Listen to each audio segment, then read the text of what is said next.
Hola amigos, muy buenas tardes. Qué gusto que estén con nosotros, de verdad, en esta tardecita de jueves, las 4 de la tarde, estén aquí en su programa Universo Fiscal Corporativo. Como siempre, yo soy Blanca Bazán y por supuesto está Roberto Valenzuela Lozano. Roberto, gracias por estar aquí y compartir contigo este espacio. La verdad es que es un verdadero gusto, un verdadero placer. Y recuerden que estamos transmitiendo en vivo a través del canal de YouTube de Proyectate Radio, de Facebook Live, y también nos pueden escuchar a través de proyectateradio.com. Recuerden, tenemos un chat en proyectateradio.com, pueden hacernos aquí sus preguntas, sus comentarios, y por supuesto trataremos de darles respuesta a absolutamente todos. Y bueno, Roberto, bienvenido, comenzamos nuestro programa. Pues muchas gracias, un placer estar nuevamente aquí y por supuesto pues hablar de temas interesantes, ¿verdad? Para todos los que nos escuchan, porque pareciera que estas cuestiones solamente son de interés para aquellos que son contribuyentes. La realidad es que, como lo vamos a ver en el transcurso de esta plática, van a ver que este tema de los impuestos es aplicable a todo el mundo, incluso a los muertos, que ya habrá oportunidad de hacer un programa claro. con ese tema. Pero todo aquello que sea un ingreso, un depósito susceptible de pago de impuestos, entonces esto lo está observando hoy la autoridad y es el tema que vamos a tocar hoy, ¿no? Claro que sí, de hecho le llamamos a nuestro programa del día de hoy, conoce las consecuencias de la discrepancia fiscal. Como bien lo dijiste, Roberto, este finalmente es un tema que atañe a todas las personas físicas, ¿no? Entonces, es un tema relevante, es un tema que a partir del 2014 nuestras autoridades fiscales, el Servicio de Administración Tributaria, mejor conocido como SAT, enfoca sus ojos de fiscalización hacia las personas físicas, lo hace con mayor intensidad, va a través de todos los cambios que se han propiciado. Bueno, pues el SAT justamente va teniendo mayores elementos, va teniendo justamente ya toda nuestra información donde nos podrá determinar de manera directa o de manera presuntiva, pues, estos ingresos, ¿no, Roberto? Así es, y como bien lo dijiste, justamente es a partir de 2014 cuando, aprovechando esta coyuntura que se da con el tema de la contabilidad electrónica, la generalización del uso de los comprobantes fiscales digitales por Internet, aunado a otros medios de los cuales vamos a hablar más adelante, pues evidentemente facilita esta fiscalización para las personas físicas, que es el caso que vamos a tratar hoy, porque la discrepancia fiscal, como bien lo señalaste, es aplicable únicamente a las personas físicas. No obstante, si bien es cierto que a partir de 2014 se ha agudizado este tema de fiscalización, también hay que decir que es un tema que ya está contemplado en la ley del impuesto sobre la renta de años anteriores, que no era tan frecuente el que le instalaran un procedimiento de esta naturaleza a una persona física, como lo ha sido a partir de 2014, como atinadamente lo señalas. Cabe mencionar que los temas de fiscalización han cambiado de manera radical en la mayoría de los casos. Antes era un dicho muy común en los que andamos en el medio de los negocios que decían empresas pobres, empresarios ricos. Los ricos. Entonces, ¿qué pasaba? Que auditaban a las empresas, por ahí les determinaban algún crédito fiscal, lo pagaban, y resulta que nunca volteaba a ver la autoridad a las personas físicas. Así es. Y desde hace unos años a la fecha, pues lo que sucede es que en muchos casos están auditando en paralelo a las empresas y a sus socios, personas físicas. Entonces, pues digamos que el círculo se va cerrando, ¿no? Y entonces la autoridad tiene este tipo de instituciones jurídicas para justamente hacer que ese círculo se cierre. Claro, por supuesto, Roberto. Y si me permites, bueno, pues vamos a comenzar este tema tan importante como lo acabamos de mencionar. Bueno, yo quisiera nada más comenzar con esta parte del concepto de discrepancia, pero de acuerdo a la RAE, ya tú ahorita nos dirás, nos compartirás qué es exactamente la discrepancia fiscal. Quisiera que este tema le quede muy claro a todas las personas que no tienen, digamos, o estén involucradas en un ámbito contable, financiero, les sea digerible el tema. Entonces, bueno, ¿qué es el término discrepancia? Justamente la RAE nos dice, es la diferencia o desigualdad que resulta de comparar dos cosas entre sí.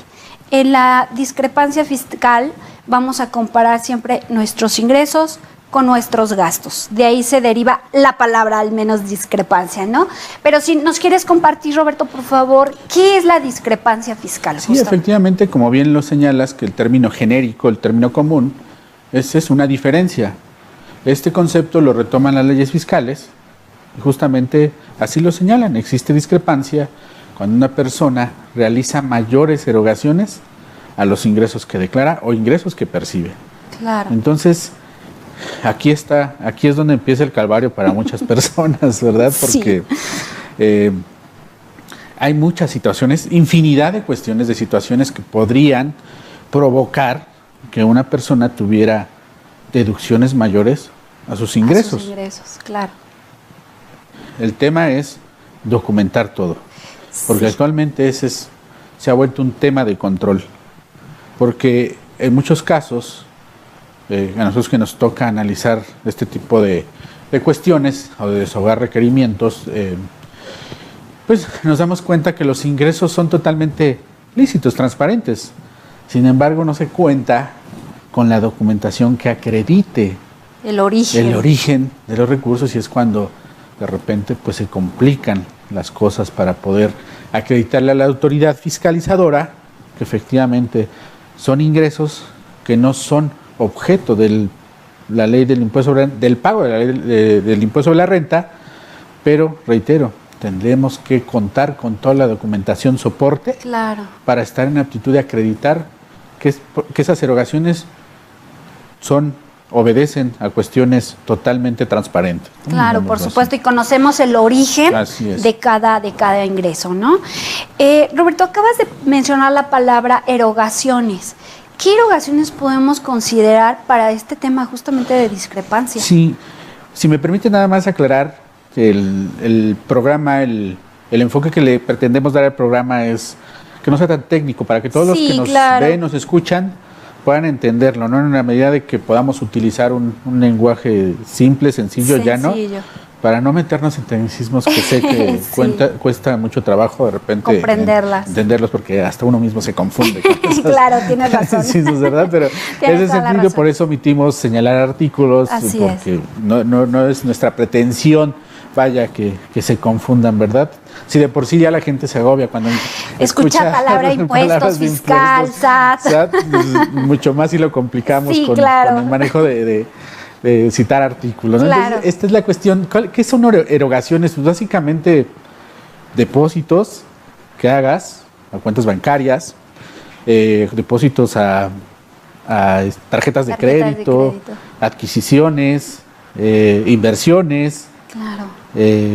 Básicamente, todas esas se consideran erogaciones. Ah, ok. Entonces, todo lo que compres, todo lo que pagues, para ponerlo en un contexto sencillo, digamos que son erogaciones para efectos de la ley del impuesto sobre la renta, que constituyen base para determinar una discrepancia fiscal. Claro. Entonces, cuando estas erogaciones, nada más para ponerlo en el contexto de la definición que tú nos proporcionas, pues estas erogaciones superan a los ingresos, pues entonces en automático la autoridad presume que existe discrepancia fiscal. Claro. ¿No? Entonces, nada más para ponerlo en números, vamos a suponer que una persona declaró 500,000 pesos en el año, pero se gastó 2 millones. Sí, claro. Dice la autoridad, oye, ¿cómo es que te gastas o erogaste, para ponerlo en el contexto de la ley del impuesto sobre la renta, cómo es que erogaste 2 millones si declaraste, o alguien declaró por ti, porque podría ser el caso de los que perciben sueldos y salarios, claro, que nada más ganaste 500,000 pesos? Sí, Explícame el origen de esa discrepancia. En este caso estábamos hablando de $1,500,000 de pesos, ¿no? Claro, por supuesto. Ok, entonces debemos de tomar en cuenta este punto. Va a ser toda la diferencia que se dé entre los ingresos y nuestros gastos o erogaciones para este tema. ¿Hay algunas erogaciones que puedan darse que no se consideren para la discrepancia? Sí, la ley justamente prevé algunas situaciones en donde señala que los depósitos que hagan entre cuentas del propio contribuyente, las transferencias, los pagos para adquirir bienes y servicios o alquileres, o sea, rentas, propiamente dicho, otorgamiento, uso, gozo temporal de bienes sería, y las transferencias que se hagan entre cónyuges, pero hay que tenerlo documentado. Y aquí platicábamos fuera del aire un tema que es bien común y que justamente el resultado de esas cuestiones pues puede dar origen a un tema de discrepancia fiscal, claro, que es entre cónyuges o entre padres e hijos también, ¿no? Por supuesto. Los papás pues obviamente perciben los ingresos y de repente van y retiran efectivo, le dan efectivo ya sea al cónyuge o a los hijos, y resulta que de repente lo vuelven a depositar a otras cuentas, ¿no?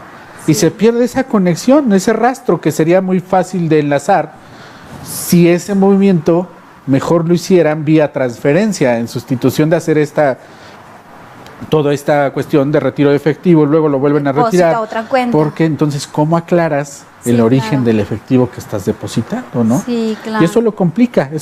Entonces, estas son excepciones que establece la propia disposición que se refiere a la discrepancia para no considerarse como tal, como una erogación. Pero reitero, aquí el tema es tenerlo totalmente documentado, que sea transparente la operación para que no se considere depósitos que den origen a esta institución de la cual les estamos hablando. Claro, por supuesto, Roberto. Entonces hay que tener mucho cuidado. Finalmente, nuestros documentos siempre bien integrados, totalmente ordenados, ¿no? Así es. Ok, Roberto. Pues bueno, finalmente este es un procedimiento que nos determina la autoridad finalmente, ¿no? De manera presuntiva. Pero cómo a través de todos los cambios que ha hecho de normatividad, de medios, ¿cuál sería la forma en que ahora la autoridad se llega de toda la información y nos percibe a las personas como o percibe más bien nuestra capacidad contributiva? Así es. ¿Cómo se da cuenta?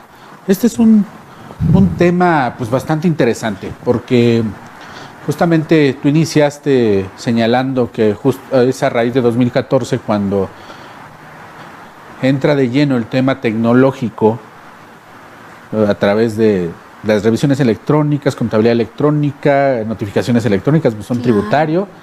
Y por supuesto, el tema que más nos complica, los famosos comprobantes fiscales digitales por internet. Ay, benditos. ¿No? Y que ahorita, haciendo un paréntesis, hay una revolución con el cambio, esta transición de versiones, que hay un catálogo que está traducido al castellano, pero no al español latino, entonces nos complica tanto esas cuestiones.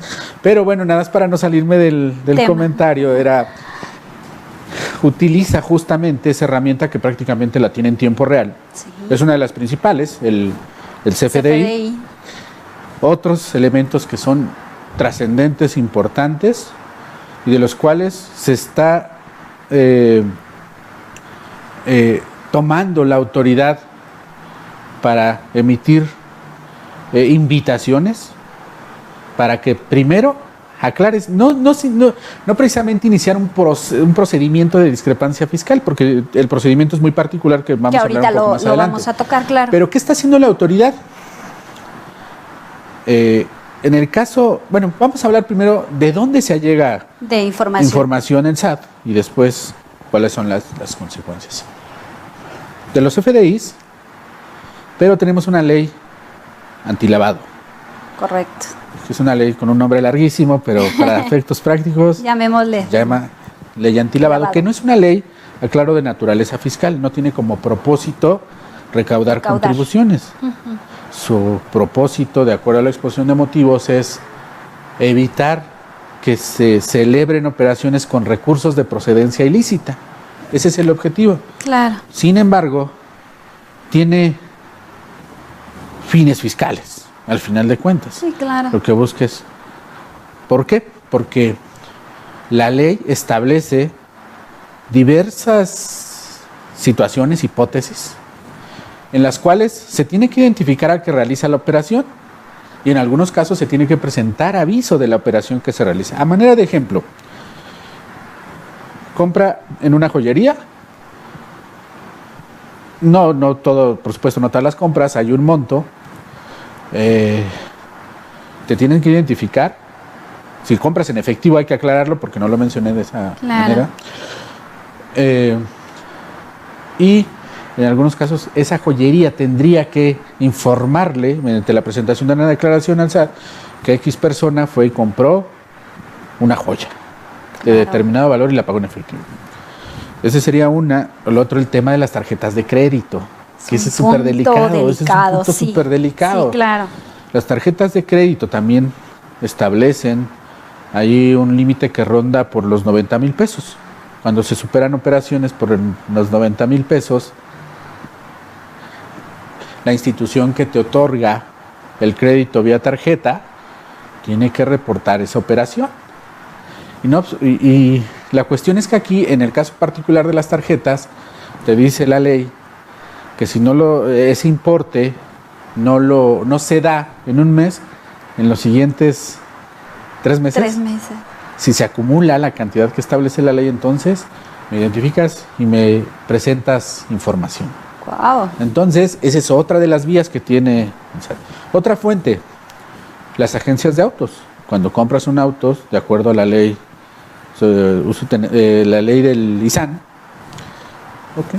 establece la obligación de identificar a la persona para las agencias de presentar una declaración informativa de quién le compró un vehículo y por el monto, que no tiene que ver con la ley antilavado, este es del ISAN, pero también la ley antilavado les impone una obligación a quienes venden autos. Claro. Se pone un tope, se establece un tope para que se evite que se adquieran vehículos con dinero en efectivo.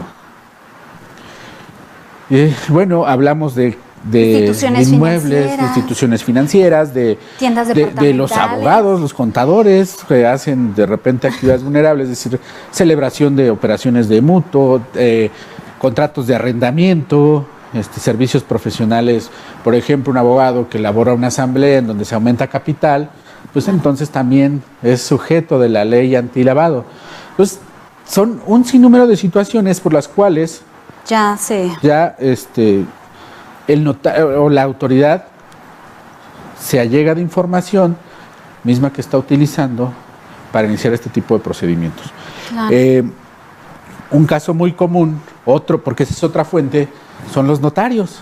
Ellos están obligados a presentar la información de las operaciones que se celebren, en algunas operaciones en particular, como la constitución de sociedades, aumentos de capital o los contratos de compraventa de inmuebles, de casas, de departamentos.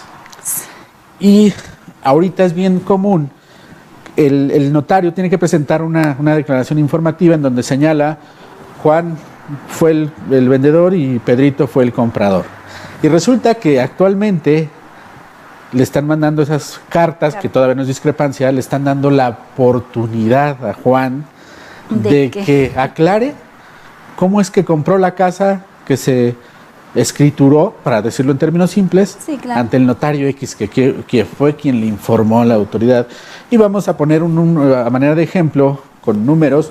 Compraste una casa que vale 3 millones y ni siquiera has declarado que obtuviste ingresos. Claro. Obviamente se sitúa en una cuestión de discrepancia fiscal, pero le dicen, a ver, aclárame, sin llegar, reitero, quiero ser muy incisivo en esto, sin llegar todavía a determinar un procedimiento de discrepancia fiscal.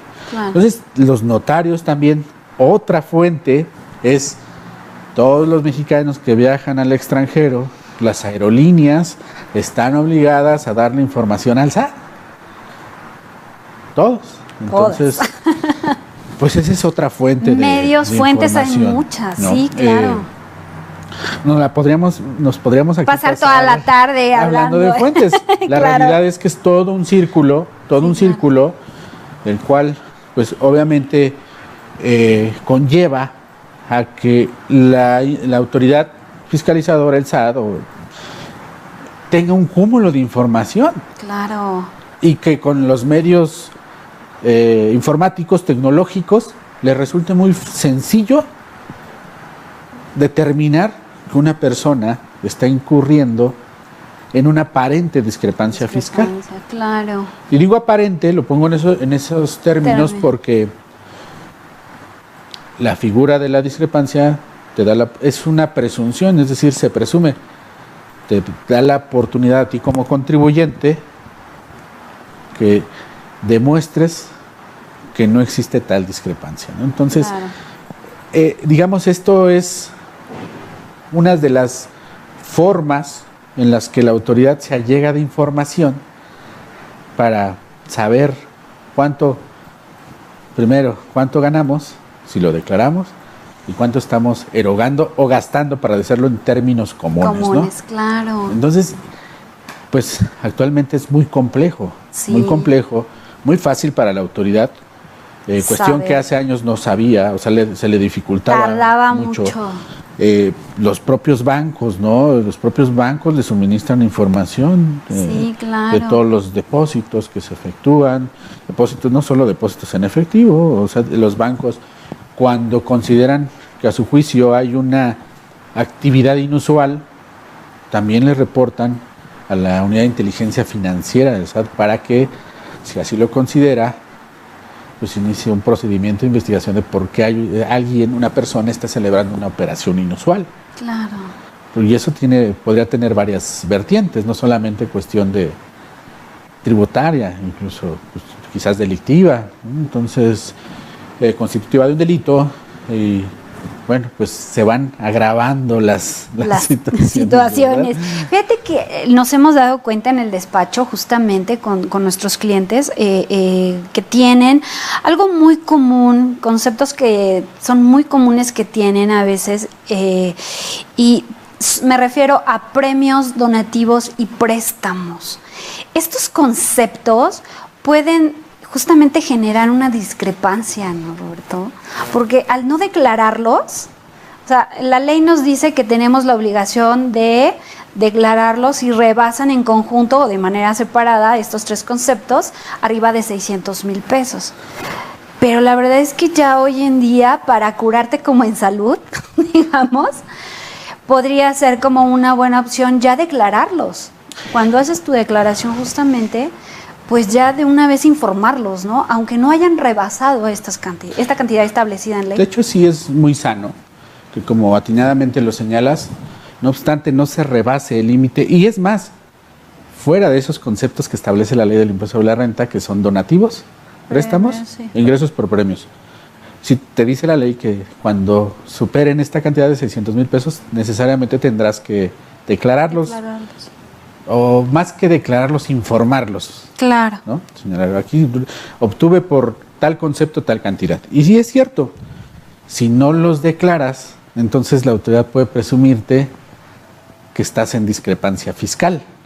Entonces, sumado a esos tres conceptos, el formato de presentación de declaración anual para el caso de las personas físicas contempla un apartado de datos informativos, que además, en adición a estos conceptos que hemos señalado, prevé información específica sobre otros rubros, como sería el caso de enajenación de casa-habitación, que la casa-habitación puede ser exenta, tiene un límite de 700,000 UDIs, lo que se rebase grava, pero hay que informarlo. Claro.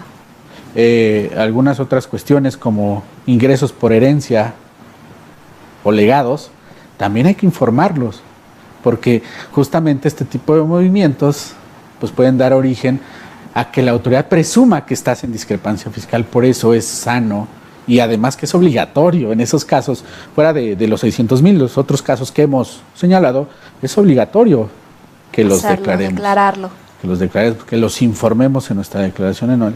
Desafortunadamente hay mucha gente que incluso no está de alta y que percibe ingresos, a lo mejor por una cuestión pues no común, como sería una herencia, y no tiene la asesoría para que alguien le señale esta obligación de manifestarlo para que se considere ingreso exento, entonces puede meterse en un problema cuando de origen no lo existe, ¿no? Entonces son muchas cuestiones a analizar, pero todos estos elementos son los que toma en cuenta el SAT.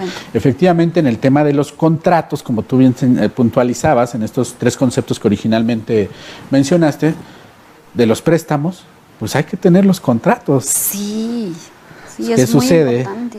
Sucede que alguien me presta, pero lo hacemos mucho de una manera informal. Consensual, es decir, sin que exista algún documento de por medio. Y ahora la autoridad pues le está restando incluso valor probatorio a un contrato. Sí, quiere que cumpla algunas formalidades que están fuera de la ley, pero no vamos a hablar hoy porque no es ¿Será parte otro del tema. Será otra ocasión, ¿no? Entonces, claro, todas estas cuestiones hace y nos obliga a todos como contribuyentes que tengamos estos medios, que llevemos orden en todos nuestros movimientos financieros. Claro. En todo lo que compramos, todo lo que vendemos, o todo lo que facturamos, nuestros ingresos por cualquier concepto. Claro. De lo contrario, pues nos podemos ver inmersos en un tema que nos va seguramente a provocar muchos dolores de cabeza. Claro, tienes razón, Roberto. Seguiremos al pie de la letra, tendremos control, orden, todo. Si me permites leer algunos comentarios, por favor, que nos están haciendo. Tenemos a Saúl. ¿Cómo podría explicar mejor esto? Armando. Buenas tardes. ¿Podrían explicarlo menos complicado para entenderlo? Bueno, como bien mencionamos, este tema es un poco complicado, llamémosle. Sin embargo, quisiéramos que sí quede muy claro y lo reiteramos para las personas también que se acaban de conectar y que no vieron el inicio del programa. Estamos hablando de consecuencias de discrepancia fiscal. ¿Qué es la discrepancia fiscal? Es la diferencia cuando tienes más erogaciones a tus ingresos declarados, o bien cuando ni siquiera eres una persona que ni siquiera estás registrado con un RFC. O sea, esta figura nos afecta a todas las personas. Porque ¿qué pasa? Quisiera poner este ejemplo. ¿Qué pasa si yo, Blanca Bazán, trabajo en una empresa? Esta empresa a mí me paga a través del medio de sueldos y salarios, me deposita de manera quincenal en una cuenta bancaria.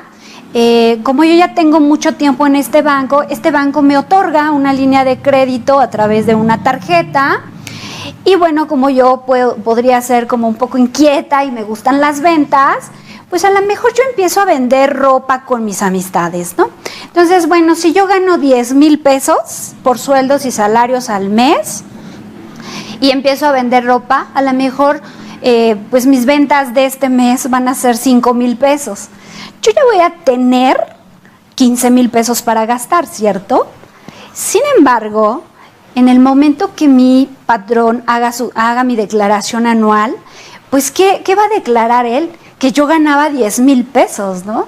Y entonces la autoridad podría llegar a decirme, a ver, Blanca Bazán, ¿de dónde sacaste esa diferencia que has gastado a través de tu tarjeta de crédito, ¿no? Ese sería como algo, para ponerlo en términos muy sencillos, muy simples, de lo que estamos hablando. ¿Qué pasa con esa diferencia?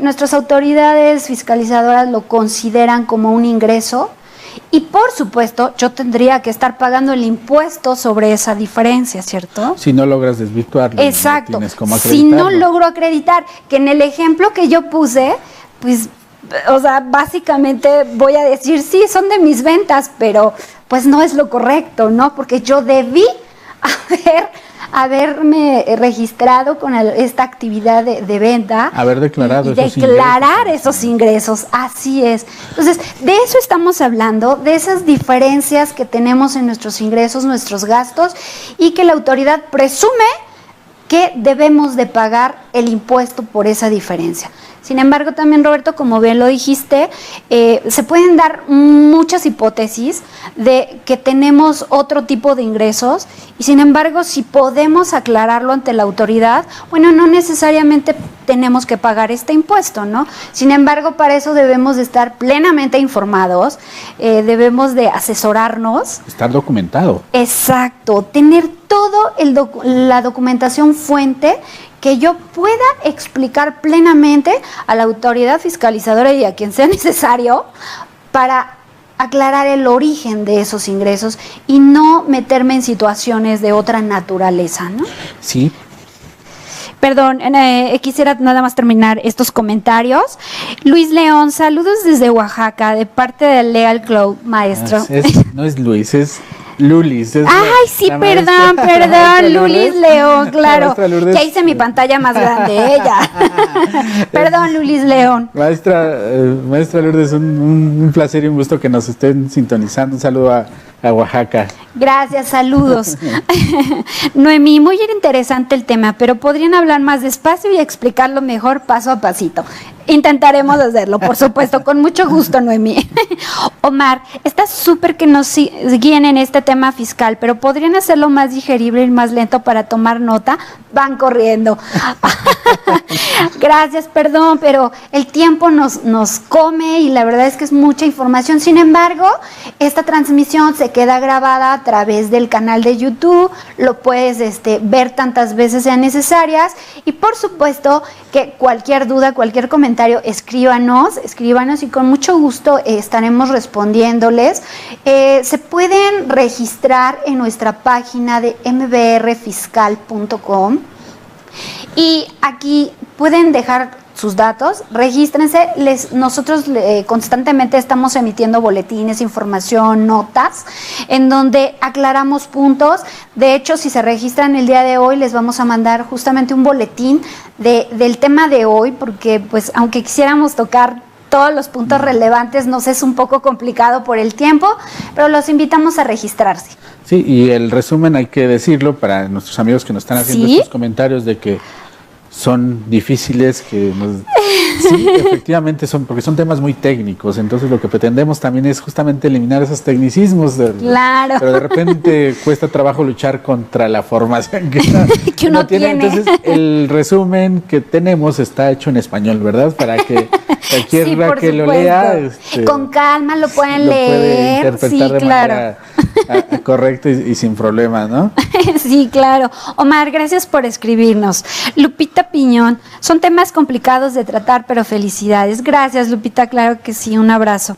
Raúl, si pago la renta de mi despacho, ¿me dan un comprobante? Para eso... Me dan Me dan un comprobante, para eso deducirlo. ¿Se puede? Sí, de hecho deberías, más bien yo diría que... Sería una obligación. Sí, sería una obligación, nada más ahí mencionar que para darle una orientación más adecuada a Raúl, obviamente ese pago, si el importe de la renta supera los 2,000 pesos, tendría que pagarlo por los medios establecidos en la ley del impuesto de la renta. Que sería transferencia electrónica, cheque, por mencionar los comunes. No en efectivo, para acabar pronto, porque entonces claro, se torna a otro no deducible ese pago de renta. De arrendamiento, ¿no? Entonces esa sería nada más ahí la recomendación. Sí, ¿no? Perfecto. María de Jesús Sánchez, saludos. Nos vemos el viernes. Supongo que tu público te aclama, Roberto. Estarás el viernes en Tuxtla. Sí, pues mañana. Ay, sí, yo digo el viernes como si faltaran muchos días. Tienes toda la razón. Un rato volamos para allá, para Tuxtla. Será un placer estar mañana con unos buenos amigos de allá, que sí, claro. Dicho sea de paso, pues son bastante buenos anfitriones, ¿no? Y claro, con el gusto y el deseo de ya estar por allá, mi estimado Manuel. Nos vemos hoy en la noche. Hoy en la noche, claro, con gente tan bonita y lugares tan espectaculares. Un placer. Bueno, Roberto, sí, y si me permites seguir con el tema justamente, ¿nos quisieras comentar cómo se hace el procedimiento? ¿Cuál es el procedimiento que sigue el SAT para determinar una discrepancia fiscal? Sí, básicamente consiste en un oficio que te notifica, un oficio me refiero a un documento en donde te señala que estás incurriendo en una presunción, en una discrepancia fiscal de manera presuntiva. Y te dice, literalmente establece que obtuviste ingresos por tanta cantidad en algunos casos te menciona cuáles son las fuentes de dónde toman los recursos, en otros no, te dicen nada más, tuviste depósitos por esto, declaraste esto y erogaste o gastaste, para ponerlo en términos simples, estas cantidades. Claro. Entonces te pide, te lo comunica en un oficio, que esa es la forma en que le llaman a los documentos, la parte de la autoridad, por la parte oficial, oficio, y el procedimiento es que tú tienes como contribuyente un término de 20 días para manifestar lo que a tu derecho convenga, es decir, para responderle y acreditarle a la autoridad que lo que ellos presumen es una discrepancia, que es decir, obtuviste hiciste mayores deducciones, egresos, que los ingresos que obtuviste. Entonces, por eso es necesario aquí, es el momento oportuno, para decir, a ver, estos ingresos los obtuve por virtud de un préstamo, estos ingresos porque me los dio mi papá para algo, me los donó, puede ser otra situación por las cuales te hagas de recursos, ¿no? O esta cantidad me la deposita mi expareja, mi por cónyuge, pensión. por cuestión de pensión. Entonces, todo eso tiene que estar documentado, no nada más es señalarlo, manifestarlo, hay que acreditarlo. Claro. Entonces tienes 20 días para responderle a la autoridad. La autoridad valorará los argumentos que tú le estás dando, obviamente las pruebas también, y si a su juicio no es procedente la discrepancia, te lo comunicará, pero si no, te determinará una cantidad. Te determinará una cantidad que se llama crédito fiscal, es decir, le debes por concepto de impuestos, para ponerlo en términos simples, no hacerlo complicado, ¿no? Claro. Y entonces, pues, le debes al SAT y le pagas, o te inicia un procedimiento de embargo, para decirlo en términos simples, no utilizar otros tecnicismos, que puede cobrarte con embargarte o asegurarte tu cuenta bancaria. Si tienes algún bien, puede extraer bienes de tu domicilio, o incluso, dependiendo del monto, incluso puede ser la casa. Claro. ¿No? Entonces, eso lo vuelve muy complicado. Ya hace 8 días hablábamos de la protección del patrimonio familiar. Y justamente la intención de hablar de la protección del patrimonio familiar es evitar que algún tercero, como en este caso la autoridad fiscal, pues te embargue tus bienes. Toque esos bienes, Así logre es. tocar esos Entonces, bienes. digamos, en términos generales, ese sería el procedimiento que se tiene para el tema de discrepancia fiscal para atenderlo. Claro. Es bien importante señalar que si no se acredita, incluso se puede dar el caso de que la autoridad se querelle, es decir, presente una querella, digamos, para los amigos que tienen que ver con el derecho y con los contadores lo van a entender muy bien, pero para los demás lo digo en términos simples, es presentar una denuncia por evasión fiscal, por defraudación fiscal, por omisión de ingresos, porque no declaraste ese diferencial entre lo que ganaste o lo que ingresaste y lo que gastaste o erogaste o egresó. Claro. Entonces, vean cómo puede trascender no solamente al ámbito meramente tributario, particular en el tema que se quede ahí en el SAT, sino que puede incluso repercutir en un tema de carácter penal. Sí. Y eso, pues evidentemente nadie son quisiera palabras verse mayores, inmerso en una situación de esa naturaleza, porque más allá pues, de perder tus bienes, pues pierdes la libertad, y yo creo que ese sí es cierto, que es el don más preciado que puede tener un ser humano. Por supuesto. Entonces, quizás nuestros amigos digan, ay no, eso es muy alarmista, eso no va a pasar.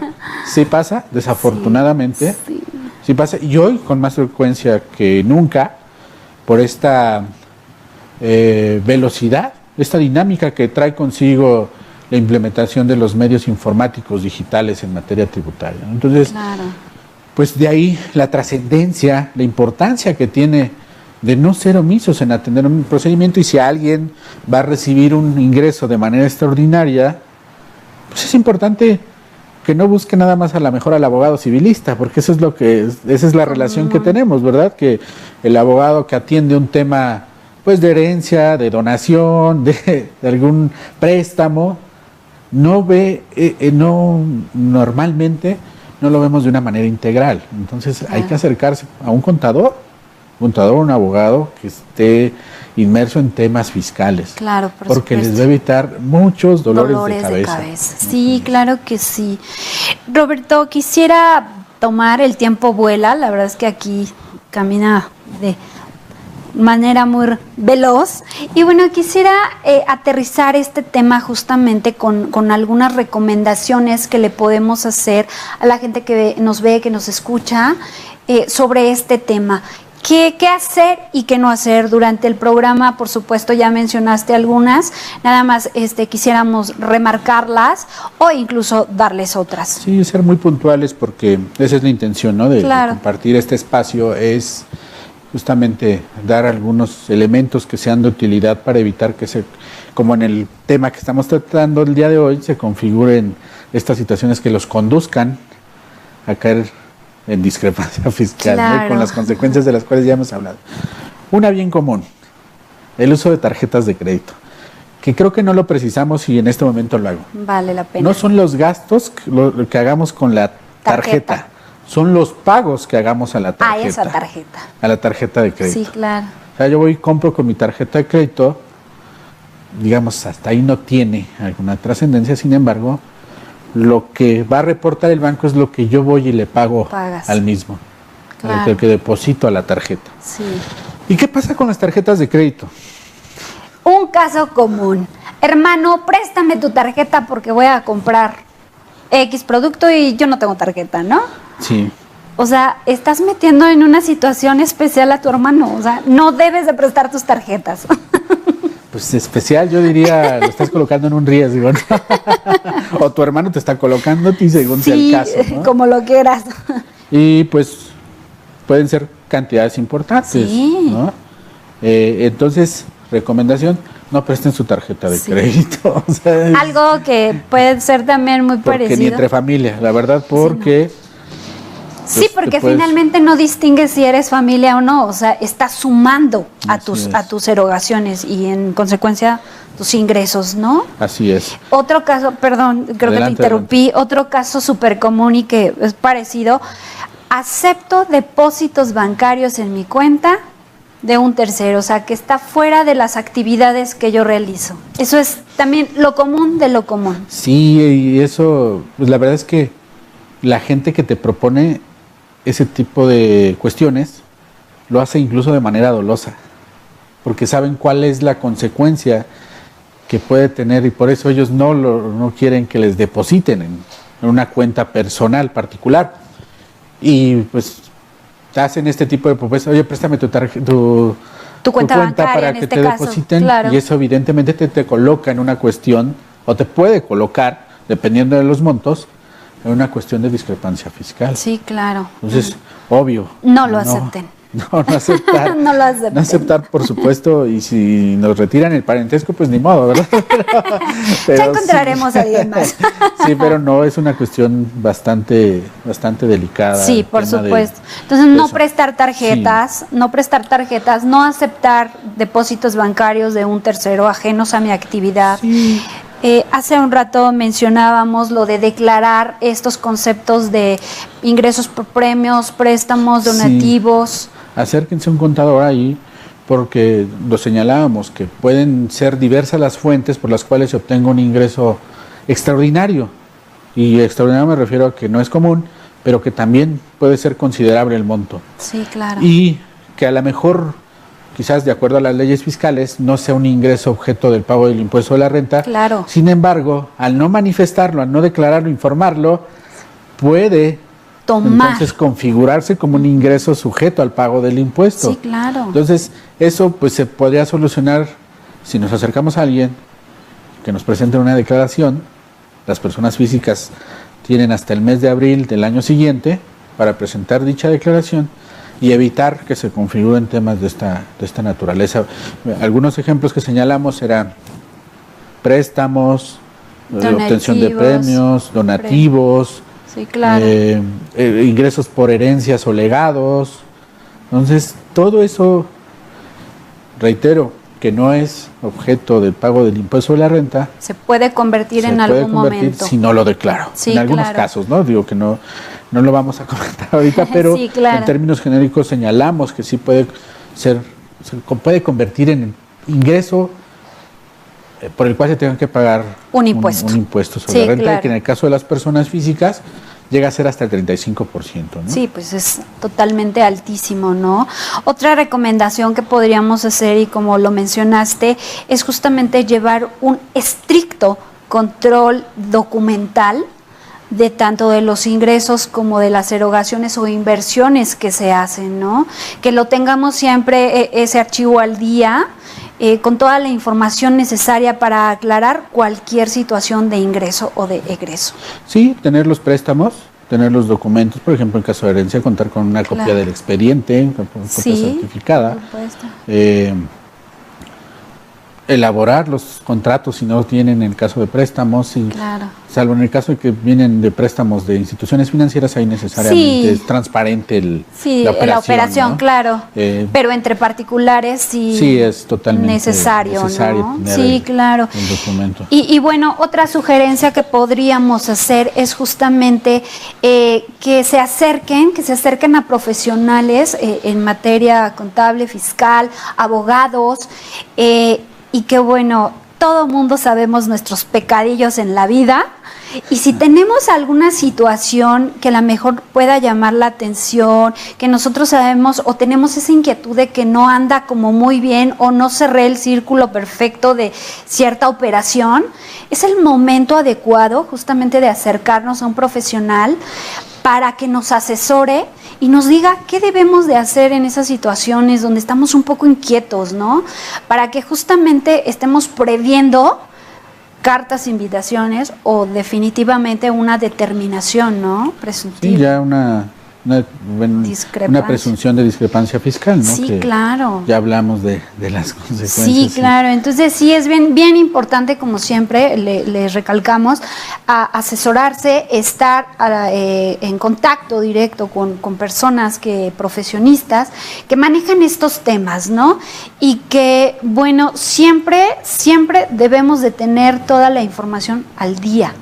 Necesariamente, o sea, hemos sido y lo vamos a seguir siendo, de ser reiterativos en cuanto al orden que se requiere, de poder contar con todo el soporte documental, en algunos casos legal, para que llegado, si es que se da el caso de algún procedimiento de esta naturaleza, pues que nos resulte, relativamente hablando, de una forma sencilla desahogar ese requerimiento, ¿no? Y que lo más importante, no repercuta en una determinación de impuestos, y lo más relevante, que no trascienda al ámbito penal. Así es, así Esa sería la lectura y la conclusión. Sí, por supuesto, Roberto, coincido totalmente contigo. Y bueno, Roberto, coméntanos dónde te podemos encontrar, dónde nos pueden contactar, compártelo. Sí, antes, temas. Aprovecho nada más para saludos, contador Wilfrido, espero verte mañana ya en Tuxtla. Y si no, de todas maneras, te mando un abrazo. Me pueden encontrar a mí en Facebook, Roberto VL, estas con mayúsculas. Me pueden contactar al correo electrónico Roberto HMLEX.mx.